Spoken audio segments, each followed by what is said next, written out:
To no one's surprise, we were back in Las Vegas for our wedding anniversary. Honestly, that's our tradition at this point, even though this trip was completely planned around F1 Las Vegas.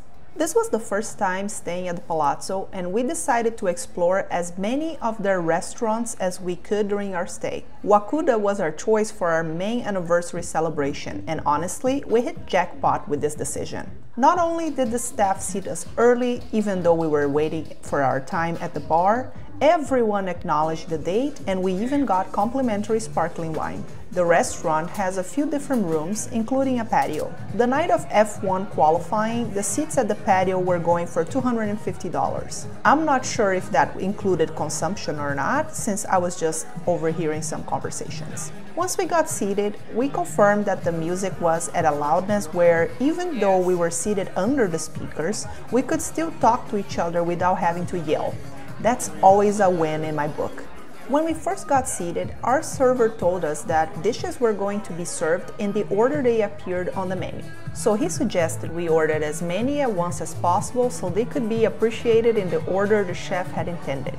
We ordered several dishes. I started off with the miso soup, and we also had cucumbers, shishito peppers, ceviche, lobster roll, tuna roll, cured albacore, gyoza, and tempura corn crunch.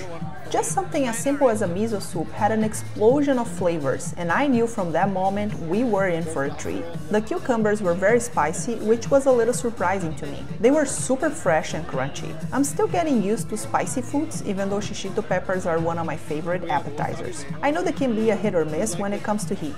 Wakuda's peppers were served with a sweet sauce that added a great layer of flavors to the dish. I'm used to citrus dressing for shishito peppers, but their sauce was very delicious.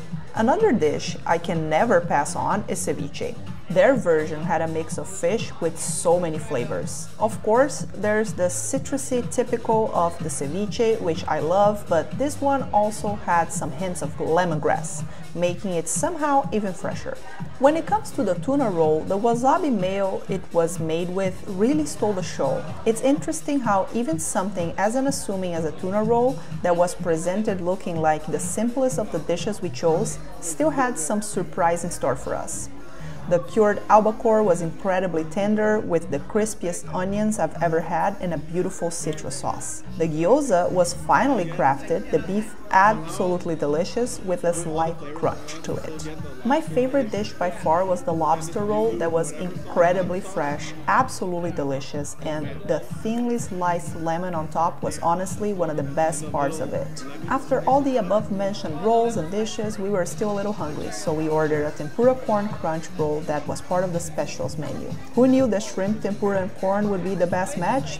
I guess just the chef, because I didn't. One of the things that stood out to me was that they only brought out the soy sauce when it was time for sushi. So we wouldn't go about dipping delicacies that were not meant to be eaten with soy sauce in soy sauce. In the end, they surprised us with a little dessert that had a little sheet of gold on top. We now agree that Wakuda took first place in our hearts as the best sushi we ever had. Yes, we still love morimoto, kumi, and even sugarfish, but nothing will ever compare to this experience.